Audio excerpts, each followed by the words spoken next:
It is a spicy Wednesday. We've got fights coming up. People are already weighing themselves more than I am, which means it's time for Verbal Tap, the show that proves fighting way easier from outside the cage. I can still have a cheat day. I can have a double cheeseburger, which I might have. Raph, how are you? I'm good. I'm good. Slightly older, but good. You got older yesterday I by did. one more. You are 40. Happy 40th. As has been pointed out, you've always been a mature soul. Mm. Maybe an older soul, as they said. The That's a 70s. better phraseology because I feel like if people have been listening to this long enough, they would probably They question don't that like phrase. mature. They're like, your company is questionable. How was it? How's the 40th? That's a party. It was good. It was good. We had a very quiet, kind of chill thing. A lot of people presented ideas at me. My wife was key among them, who was like, let's do something big because COVID and we haven't seen people. And I said, I don't. So we came to like a medium-sized thing, and I got to see some friends and some family members, and that was lovely. Kevin very nicely sent a gift, which is part of our summer series challenge at Grappling Hour. We're going to be grabbing the best shorts out there. So if you guys have a pair of shorts that you think are the best, tell me which ones they are, because we're going to actually create a little tournament and a bracket. And I have to tell you, the ones that Kevin sent me, should I just tell them what? Absolutely. Okay. I'm off to a hot start. I love these shorts. I found them in the heat of last summer. Mm-hmm. And like Raph, I effing hate Velcro. I'm just done with it, dude. If I can avoid it, I really want to try and do I that like now. as simple as short as possible because I'm already going to probably have a rash guard on based off of my curves, and just my preference.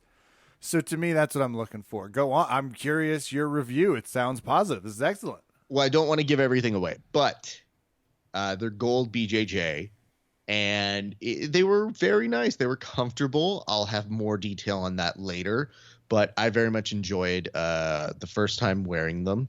But we're going to put together a tournament, so that means people are going to be seated. Now, Kevin, I have to ask you, full disclosure, we haven't talked about this, but when I come up with the criteria and I said that there's going to be seeds, should I give a higher seed if the company gets in touch with us and sends me a pair? Yes. Okay. Well, it's America. Capitalism. The UFC BAMP belt is still $850, Ref. Yeah. Money talks. I just feel People would like, be like, your integrity's been compromised. It's like, correct. As has the show budget. So why don't you pipe down, Weisenheimer? I just thought about it out loud, and I said, because already I saw people in the comments attacking each other when I said, hey, just tell me your best shorts. And some of the people in the comment sections were like, why would you like this short? Oh, you guys shouldn't like that short. It's this short. That short's a fucking terrible. And I just realized, people have very strong feelings about this. So what happens when I say this is coming in at the 4 seed and I start bracketing them and I go, oh shit. One person already reached out to me and said they're going to send a complimentary pair. And I said, there's no way I can review that without disclosing it for my own integrity, Kevin. And then I immediately said, wait, it's just asking for my endorsement. It's not like an actual thing. Like, why should they care about what my opinion is? And yet people want to share their opinion. So I just said, you know what? If you guys send it to me, higher on the seed chart. I think that's fair, right? Absolutely. Yeah. And more importantly, we can be bought. Have we not been clear? Especially about some things, but be careful because if it has Velcro, Raph's still not going to be. Raph's integrity only goes so far. He will not bend or he will not break. He will bend. There you go. Yeah, thank you. That's a much better phraseology. I will tell you, I did say in the video, if there was a pair of Velcro shorts that people are willing to risk it for and put their reputation on the line, I will hear it. It's just I've stated a preference so far. And I think that a lot of people share my sentiment. And so far, it's been very interesting to see. And what was great about it is I think I put it up Friday and people were chiming in over the weekend still on it. And normally these things have like a 1-day cycle. But I think on Monday, somebody chimed in and goes, have you guys thought about the scramble shorts, the Sakuraba ones? And I go, oh, that was from 4 days ago, dude. I don't remember anything that happened 4 days ago. Dope. Well, yes, we have. Kevin rocked him for a brief Yep. period of time in his grappling career. Yes, Yeah, but the pair that you got me, it was gold BJJ, and I ended up going to an open mat on Sunday. I saw a gentleman wearing a gold BJJ rash guard, and I immediately struck up conversation. And the dude was very nice, but he did look at me when I go, "How do you like that rash guard?" He's like, "Dude, I'm just trying to roll, man." I go, "Okay." I'll just excuse me. Yeah, no, that's cool. Me too. It's a good color for you too, the sleek gray. There are some things to get to, and I do need to talk about Rodolfo Vieira. I'm worried, Ref. I'm worried. Got beat up by Chris Curtis, which is one of those names where you're like, Chris Curtis? Love it. I like the C. They're so close, CC, but it also sounds like a name you'd make up if you were quickly on the spot. Like, what's your name? Like, Chris Curtis? Did you say Chris? No, Chris Curtis. He beat up on Rodolfo Vieira, Ref. I didn't like it. It was a decision. And you have those moments where you're just watching Rodolfo try and get in there, and he was really absolutely unable to get any meaningful kind of takedowns. Tough one for me. 0 for 20. That one was hard to watch. Can I say this? He also put up something. What's the record? 0 for. I mean, they should. This is where I hate the laziness. It's like, let's produce 7 million episodes and not give you a single statistic. That's got to break something. How many times has somebody been like, pitched a shutout, 20-0? Like, more than 5, you should be eligible. It's like, you missed 5 consecutive takedowns. Didn't get 1. 20's got to be up there. Kev, there's something that I felt heartbroken about, and I could tell it wasn't leading us into a good scheme for the week.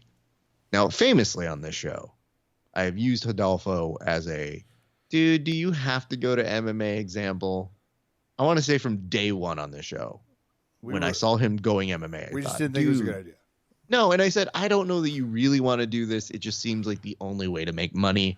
And now it does seem like there's some more avenues, and I'm very happy about those avenues. But then the heartbreaking thing to me last week was when he said, in MMA, I'm very much a blue belt. And I go, first of all, you don't have to do that. Second of all, are you okay? Third of all, I don't know if you know this, MMA doesn't have a belt system. So we've stumbled upon one of the problems, maybe.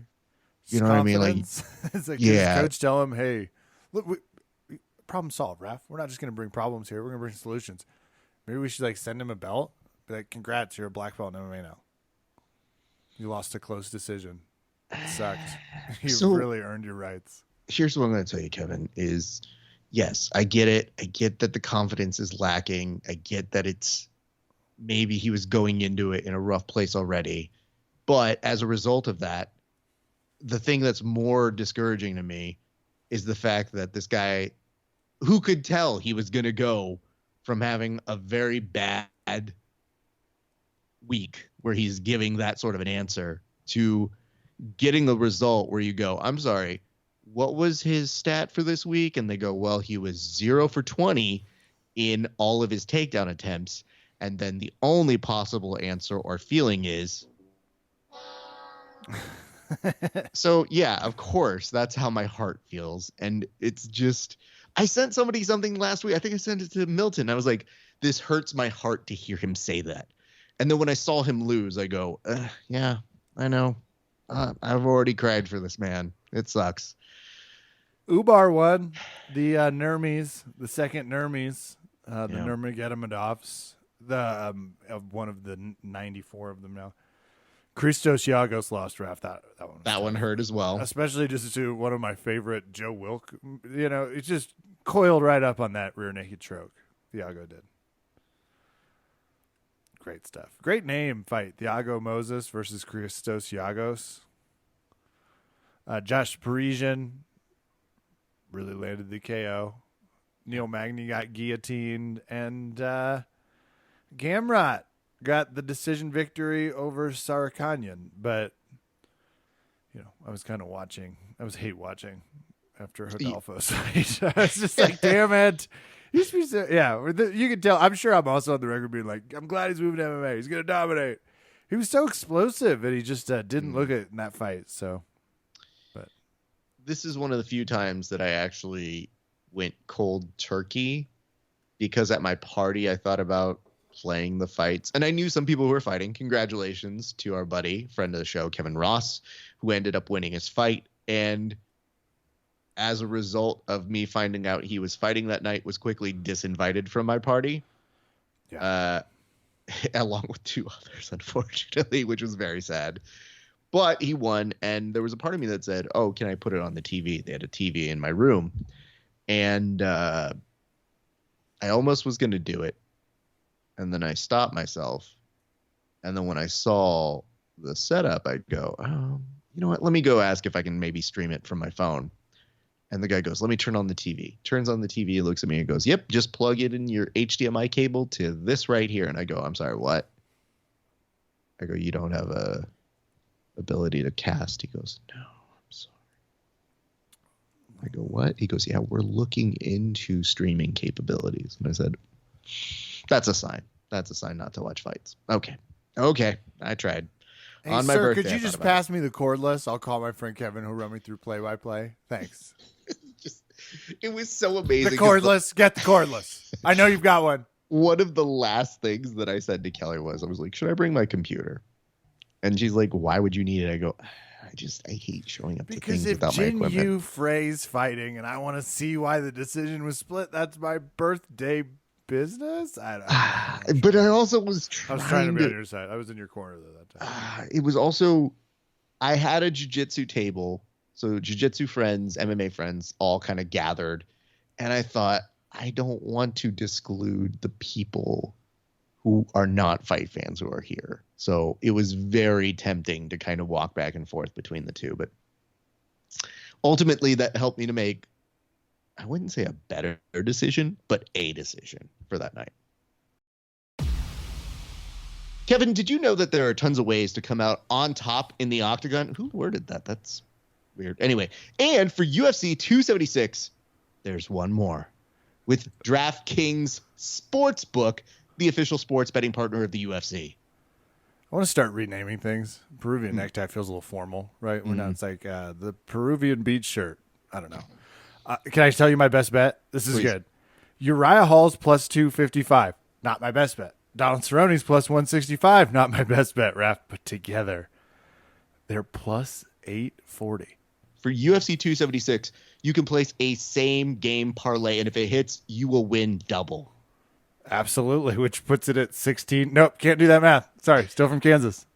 Download the DraftKings Sportsbook app now and use the promo code VerbalTap. Bet $5 on any UFC 276 fighter to win and get $100 in free bets, no matter what. That's code VerbalTap this Saturday at DraftKings Sportsbook, the official sports betting partner of UFC. Minimum age and eligibility restrictions apply. See show notes for details. There we go. Yep. Speaking of which, next week. Oh yeah, we got some fights. This podcast, by the way, brought to you by DraftKings. We have some things to discuss about what's coming up. Do we start just right up top? Yeah. Okay. Adesanya, who is a minus 470 favorite, which is a lot over anyone, including Jared Cannonier, who's fighting. Raph, talk me into betting on Jared, knowing I already have a $9.31 bet on that parlay I told you about that's coming up. Yeah. That's a teaser to listen to an ad for DraftKings going up. Like I said, brought to you by them, and they scan my face and I bet with them. So we're talking some things out. That one stuck out to me. Yeah. Cannonier is talking a good amount of mess right now. Him beating Stylebender is questionable. I don't see it for him, but we've been known to make a couple wrong choices on this show, sometimes pertaining to guests. But yeah, I don't know, man. I think Izzy's very much in still the prime of what he's doing now. Cannonier, this is where I think I'm most concerned, is when he's going out there and they're like, well, what are you going to do? And he goes, I just hit hard. And yeah, I got a puncher's chance. And I go, that doesn't sound like a great strategy. It doesn't even, it's like the opposite of Hodolfo, where I go, still don't believe you. Not necessarily on the right side of what I think will happen, but Are you going to be watching the weigh-ins? yeah, probably. Okay, look out for this one for me, because Okay. I'll hold off on my bet until we get closer. But if you feel like you see the glint and you see that complacency that we saw in Nunez, my problem is we have a massive height disparity here, Ref. I don't Yeah. know like what the style choice win is, but I just love the odds. So flag that one. Israel Adesanya, I mean, I guess we could break down. He's really good at fighting. I'll know when I see his whatever his pre-walkout is. Mm-hmm. What kind of Izzy we're gonna get? How much he is fighting. We just didn't get a great Izzy. You know, I guess consistently. Sometimes we do, and I get it. He's constantly fighting for a title, right? You can do it to win. But there's been a few where the last 3 have been decisions. Great, but starts to leave you a little sour. So Well, the other thing I'd like to talk about is the fact that with Cannonier, when he's like, I punch hard and that's what I'm going to do. And I go, I guess if that's your bag, I mean, he's got some knockouts. He's not wrong in that respect. that I but love. the thing that would make me I like feel a thesis strategy. the thing I feel better about is if somebody were like, you know who should take Izzy down? Me. And you know who should probably take advantage of that jiu-jitsu weakness? Me. So all of those things would make me feel a little bit better. But of course, getting on the inside, it's way tougher than that when you've got somebody with good reach and the ability to go ahead and keep you on the outside. So I feel what you're putting down. It just almost sounds like Cannonier's trying to beat Izzy at his own self-confidence game. And I don't love that war of words, but stranger things have happened, and we'll see. Next fight. Andre Volk. Volkanovski, Max Holloway. It's going to be a good one. I'm actually excited because it seems like Max is healthy. Doesn't seem like we have any problems, which is the best version of Max. He's already firing off some angry phrases. That said, I still don't feel good about it because last time they fought, split decision. Time before that, decision, but Volky's looked great. Not as heavily favored here, though. Minus 210. Yeah, it might just be that the betting odds makers are at the point of, Show us. guys, we've already done this twice for you. We don't know. Let's hedge our own bets at this point. Which I can understand, actually, especially with these two. Because Max Holloway just sucks to bet against, right? One-shot power. Volkanovski is one of the most well-rounded people in the division. It's a great fight. That one, I love Max Holloway. That was my other takeaway as I saw it. I was like, that feels good. Alex Pereira versus Sean Strickland. Yeah, I don't have a ton for you here. Yeah, Strickland, there's some weird media fascination with this guy. And I think it's just because he has found a way to channel his inner douchebag in a way that it gets enough clickbait sort of stuff. And then every time you're like, this dude sounds like lucky. This dude sounds like a fucking moron. Then he comes over and he goes, you know what, Pat Barry, you sucked for hitting on a very young Rose Namajunas. And you think about it and you go, yes, we are on a similar side, I think, here on this one. That's okay. That's good. Maybe you are the right person to present this info. All right. Good for you, guy. Let's do this. And then he goes off about something and spouts in comments that you can't even discern. It's not even English half the time. And you go, no, he's still an idiot. Okay, good. I'm really actually looking forward to whoever wins that fight giving the post-fight speech, but I actually think it's going to be Pereira. Anyway, Robbie Lawler's fighting, Raf, which means you and I are either going to be so wrong about whether or not he should be fighting or so right once again. He's fighting Brian Barberina. That's true. You know what? That's a much better play than I would have had. So good on you for that, Brian Slam there. I want to point out something to everybody, which is I recognize in this world I am the old. But I do also recognize I will never be older than Robbie Lawler. So in that respect, He's got you by I several think months. he does have me by a couple months, as I'm sure you just Googled him. Mm-hmm. But I think to myself out loud, even when I see him, I did this recently. I was actually training with somebody this week where they revealed to me that they were older than me. And there was like a slight shock of, what? No. And then I realized, oh, I always call them a kid. And then even when somebody said, how did that training session go? I go, oh, the kid was pretty good. And they go, isn't he older than you? And I go, this is where I explain to people, I just kind of view everybody as kids. I don't know. Kevin's sometimes a kid to me. Everybody's a kid. If you act a certain way or you roll a certain way or you're this. And they were like, yeah, but he is older than you. I was like, by a couple months. Shut the fuck up. He's fine. Yeah, Robbie Lawler, not a kid to me. Definitely a million years older than me. I don't know if this is going to upset people, but it's certainly going to make DraftKings happy.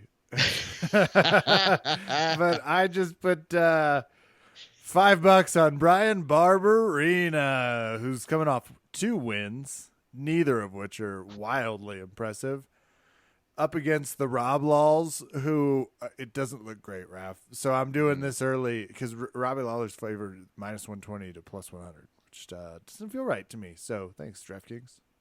Can I tell you one of my favorite moments from this weekend at the party, though? One of my friends, he hosts a NFL podcast, and he was talking to another one of my friends.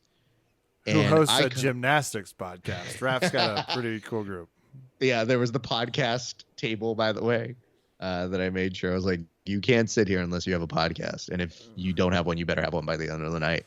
We've started a new podcast. Tonight's birthday parties, where we just podcast. We have crashed 100 different birthday parties. This is our podcast.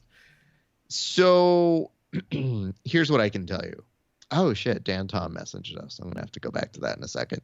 But this guy immediately went through betting odds. Like, I had just shown up to the table to make my way to talk to everybody. And I sit down and I hear him explaining betting odds. And I see her light up. And I stop him after about 3 minutes. And I go, hold on. This isn't for casual. This is because she's thinking about betting. And he goes, yeah. And then I look at her and I go, are you trying to bet now? And she goes, yeah. I go, because he's giving really good analysis. Like, he's telling you what to hit to make some good money. And she goes, yeah, I'm just feeling it. You know, there's one thing I learned, which is don't overthink it. When I overthink it, I don't win. But if I go off my instincts, I tend to win a lot more. And I go, shit, somebody might become a degenerate gambler for my birthday. Yes. And somewhere a Vegas angel gets its wings. Somewhere out there, a slot machine just hit a little extra. Definitely.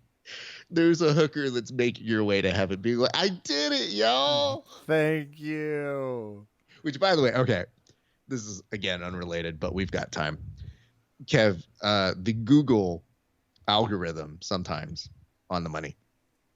But there was apparently an SNL sketch that involved Maya Rudolph, amazing, and Amy Poehler, also amazing. And it was of them doing the American Trainwreck Awards. And it's a bit from 2004. Amy Poehler's playing Anna Nicole Smith. Doesn't age well, but it was accurate at the time. Just telling you guys. And Maya Rudolph is playing Diana Ross after getting a DUI. And I have to tell you, it's pretty spectacular, especially just the way they both play it off each other. But the whole time I'm watching it, I just go, yeah, this is what two people who are really good at comedy do. They literally milk the scene. And I laughed out loud at just the simple phraseology of Maya Rudolph going, oh, my wig, because it's being knocked off of her by a drunken Anna Nicole Smith. But when you look at stuff like that and you go, man, yeah, that hooker getting her wings back. I should get Amy Poehler to play her. That's what we're going to do when we make this episode an episodic 6-part Netflix series. That's what we're going to do. Think Dharma and Can't Hardly Wait when she arrives. There's your very obtuse 90s comedy reference for the day. Yep. Brad Riddell versus Jalen Turner. And every time I see Riddell, I just can't stop thinking about Grease. Hopefully that's now planted in your head because it's Grease Lightning. Raph, I'm definitely going to put some money on Jalen Turner in this fight. Oh, Jalen Turner's a tough SOB. Again, fought good friend of the show, Rich Leroy. Best fight I've ever seen live. Can't say that enough. Yeah. Not a bad idea. Looking sharper and dangerouser. But can we talk about that, though? Okay, no offense to Jalen Turner, who I don't really know personally. But, and again, I want to give a shout out to Gabe Green, friend of our show here, who, by the way, Kev, is in the middle of his media week and his weight cut, which I don't think is too bad. Gross. But took the time to actually share a photo of me for my birthday yesterday. And I messaged him and I was like, bro, you are on fight week. That's very nice of you. And he's like, yeah, man. He's like, you're my guy. He's like, we're going to get food after I get this dub. And I was like, absolutely. So shout out to Gabe Green. But again, Gabe Green will understand what I'm saying when I say this. Jim Miller and Donald Cerrone below them, though? I was trying not to kind of get into this. It was a real, I saw it. I clocked it. And I just was like, well, maybe they thought it wasn't going to happen again. And that's when I realized I wasn't even thinking of the right fight. So I had a whole discombobulation. Jim Miller, not Joe Lozon, Raph, though. How often do you think that happens? I had 30 minutes where I was like, he was supposed to fight Jim. Wait, no. Yeah, no. Jim, Joe's on. Fights Cerrone, and I short-circuited. So it's Jim Miller, different person than Joe Lozon. So they say, again, allegedly. Donald Cerrone is fighting one of them. I believe it is the Jim one this Saturday on the super early prelims. Yep. I have a simple reason why, Raph. Okay. Likes to bring his kids to the fight, doesn't want to break the bedtime routine, requested, hey, can you get me out early? We got to go read Goodnight Moon before shit gets wild. I can respect the routine of a parent. You know, I'm with you now that you say that. That makes a hell of a lot more sense than the disrespect. Then this bullshit of it being down here. These old gladiators are, look, come on. I guess we did skip right past Pedro Munoz and Sean O'Malley. So good on us, but there's some fights here. Come on. So, okay, let's go back to that for a second. I want to talk about the fact that, yes, Sean O'Malley did put it out there today, and this has been quoted a couple times. And it's one of my favorite things that I think I've seen him say, because I guess in one sense he's not wrong. But in another sense, when you hear the exact wording that he had in regards to what he was talking about, you think, maybe not that, bro. But he said at the UFC 276 media scrum day today, I could submit Khabib, and people would be like, yeah, but I understand what you're trying to say here. I get it. I'm just saying, maybe not Khabib in terms of who you're trying to say you could just like submit, like pick somebody else as an example. But picking Khabib, I get it, is trying to illustrate I could beat the guy you wouldn't expect me to beat and people would still have issues with me. But that's not what you're saying or what it sounds like. It sounds like somewhere deep in your purple belt brain, you're thinking, yeah, Khabib, I mean, he leaves his neck out when he comes for that body lock takedown. Yeah, dude, I got that, man. I got it. That's what people interpret that as. So when I saw the headline that came out of it, I understood what it was doing, but I also laughed very hard at it. So there is that. Now, let's get back to the matter at hand. We're talking about this. And again, we've already discussed the fact we have mad love for Gabe Green, Jalen Turner, friends of the show, Brad Riddell, still fighting, forgot. Riddell high. And Ian Gary, who I can't really like this week because Gabe Green. Next. Yeah, we got to go with Gabe, right? We have to. But One thing I do want to bring up here, Jim Miller, Donald Cerrone. I do understand there was a cancellation in the fight. However, just for these two, come on. And I wonder if in their contracts it says, nope, I am Ian Gary. I am fight number 7. That is unmovable unless we lose. Oh, Misha Tate's out? Do we get that spot? Shit. Okay, we're still 7. I don't know if that changes. Well, I don't Misha know how that wasn't works. out. Misha, she was in. Her opponent was in out. until shit happened. Yeah. God damn it, Lauren Murphy.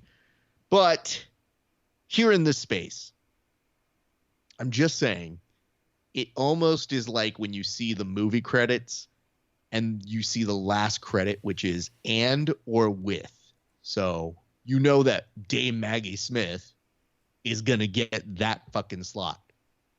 She's got it written in her contract. Oh, I'm in a movie with Michael Caine? Fuck him. It's and Dame Judi Dench. Fuck you, bitch. Don't make me hurt his sweaters. That might be the thing. I know these are coveted spots for people. So even reading it out loud is like, why are they there? That seems atrocious. Yeah. So, and they are trying to go out, obviously. Like, you can tell they're trying to make this a stacked card. And by the way, I get that maybe you want to tune in. Ooh, and I'm forgetting this. Apparently, these are going to be broadcast on ABC as well. So these are the first prelims that will be broadcast on ABC. So that is worth noting as well. And the only ones. Brad Tavares versus Dresius Duplessis, Ian Gary, Gabe Green. Those 4 fights up to Turner are the only ABC ones. And if you think about it, it's great business for our buddy Gabe Green. That means a lot of eyeballs are going to be on him. I kind of assumed that was the Miller-Cerrone decision. Yeah. But it doesn't quite, because even Uriah Hall, so let's talk about the next 3 fights. Yeah. Uriah Hall versus Andre Muniz, which could easily be bumped up into that area, but it's interesting to see Mr. Spinning Back Kick at plus 240. Yep. They do not think he's going to win this fight. Macy Barber fighting again. I'm looking right at it. Let's go see. She's fighting Jessica Ai. Macy Barber is heavily favored. When did she last fight? I thought so. In April. So she's coming right back. She was out for a bit because, look, July, February, January. She prefers to fight pretty frequently. So this is pretty cool. I was like, I feel like I just saw her. Yeah, we did in April. So hopefully she's back to form. But she looked awesome in her last fight. So yeah, might add her into a few fighter parlays. It's imperative you do not listen to me about anything gambling. Yeah, listen, dude, you're doing great. I wouldn't worry about you. I'm just saying. I wasn't last fight. I believe if I could go to the tape, but it wasn't great. And we destroyed some of those tapes, though. I think you're good. You're damn right. Jessica Rose Clark versus Julija Stolyarenko, which definitely does sound like one of those vodkas you got for college that sadly was not. It was sold by the gallon. It was affordable, not top shelf. Somebody goes, "Where'd you get? What'd you bring?" And you're like, "Someone in East Side." And they go, was Kirkland brand not available?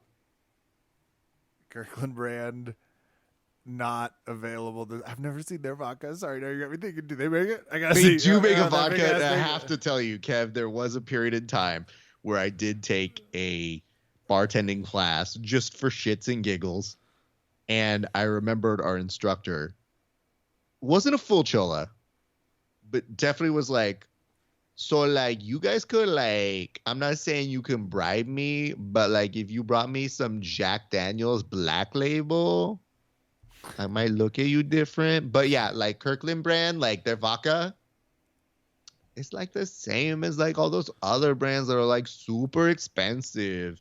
And that stuck with me for years where I go, really? I'm not a big vodka guy, but we've got a real ranch water situation on our hands. Speaking of which, that was what Dan Tom messaged about this weekend.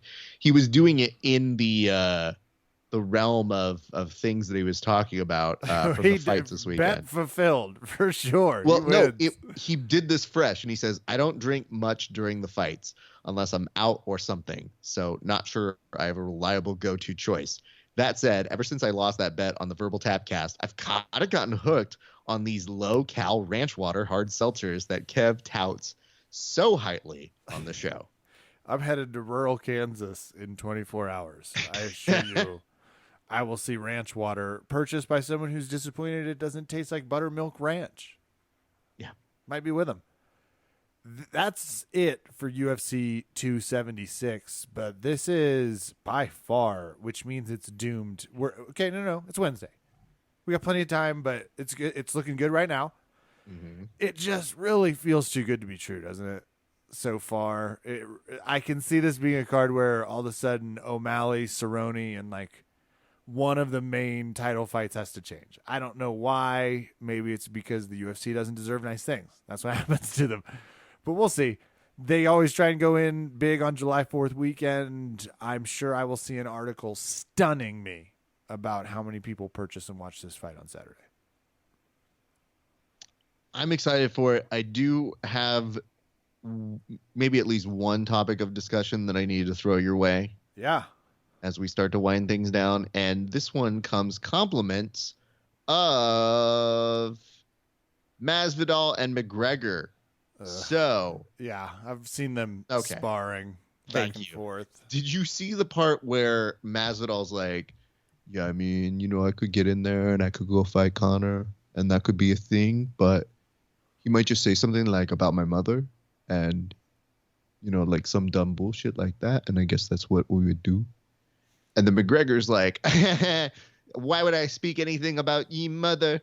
Because we're already on good terms. Oh. But Burn. this tweet, I think, encapsulates my feeling on it. And I've already gotten a little bit of reaction from it. This tweet comes to you. Compliments, of course, Pillars of Salt. And it says, Masvidal versus McGregor is intriguing because we just don't know who's more washed up. So it was a great tweet. A+. For some reason, I thought that's going to be from Masvidal's account. It's like, no, I don't know. You know what? A power move to be like, let's see who's more washed up, okay? You show up one place, I'll show up another place, and then we fight other people, and then we see how much we are washed up. Think about that. And you know what? I just realized this is kind of the debut of my Jorge Masvidal. I've never really worked on it before, and I don't hate it. It honestly wasn't bad. All of a sudden, I was like, well, you could do his pressers. I was like, you know what? As I was doing it live, I go, he might have to make more appearances on the show now that I think about it. Okay, noted. Yep. Well, as always, I will not be tuning in live to this pay-per-view probably because of familial responsibilities. And listen, it's fucking America's birthday. Yeah, that. Oh, yeah, okay. Tate rescheduled for July on Long Island. Oh, she's the big winner. Oh, no. Fuck. Sorry, Misha. You deserve better than Long Island. And to the many people listening in Long Island, I meant to insult you. Could you imagine, though, clarified, ref, that she went from having a very, very fun experience in, let's say, Vegas to a crowd full T-Mobile Arena where she practically built brick by brick. Meanwhile, they're going to get a whole bunch of bitchy women in the crowd. They're like, you think you're better than me? People, it's like just trying to act like they're not in witness protection. Should be fun. But, yeah, I mean, that's it. For the most part, you know. A lot of Bud Light that night. If it's not fight related with the UFC, things are in a kind of, let's get through 4th of July and then we're on the second half of the year. But I think these will be exciting fights. I should mention this. That's what I need to remember. This week, we will be doing a live fight companion over at our good friends at New Ground Jiu-Jitsu's gym. It is going to be their 1-year anniversary. Everybody is welcome. You'll see me with my setup doing my normal nonsense with some friends. There's going to be beers, good food, lots of vendors. If you're in California, you're more than welcome to show up. It's in Sherman Oaks. Come say hello. I'll be on the air, which I can't promise I will be talking to you a lot, but I will definitely make the time to say hello. And maybe we pull you on air. Who knows? I can't promise things. But I can tell you my good friend Michael Frosto and his beautiful wife Celine, they're putting it together. It is their gym. So happy to be a part of it. And they're a place that is very near and dear to me. So I'm very stoked to be doing that. So look out for that. And if you can't make it out that way, which I understand, not everybody lives here. Also, gas. I would say this. Tune in. Grappling Hour. YouTube. And it's a good time to remind you guys, you can get early access to all my interviews, including some folks who I'm about to interview tomorrow. Very excited for both of these people. And early access is one tier. The second tier is premium, where you can get tape studies, all the sorts of good stuff. And if you want to find out more about that, it is at hi.page/grappling hour. And Kev, just as we were talking right now, I saw we got a $10 premium subscriber. So I was very stoked to see that. So yay. I won't yell your name, but stoked to see that. It's very, very, very awesome to see. Fuck yeah. Well, that'll do it for us tonight here at Verbal Tap. I'm Kevin. Thanks for listening. Good night and good fight.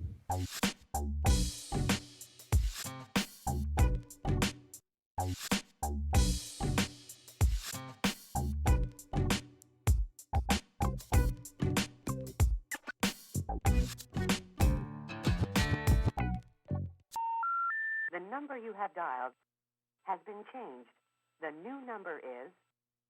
Please note, the new number is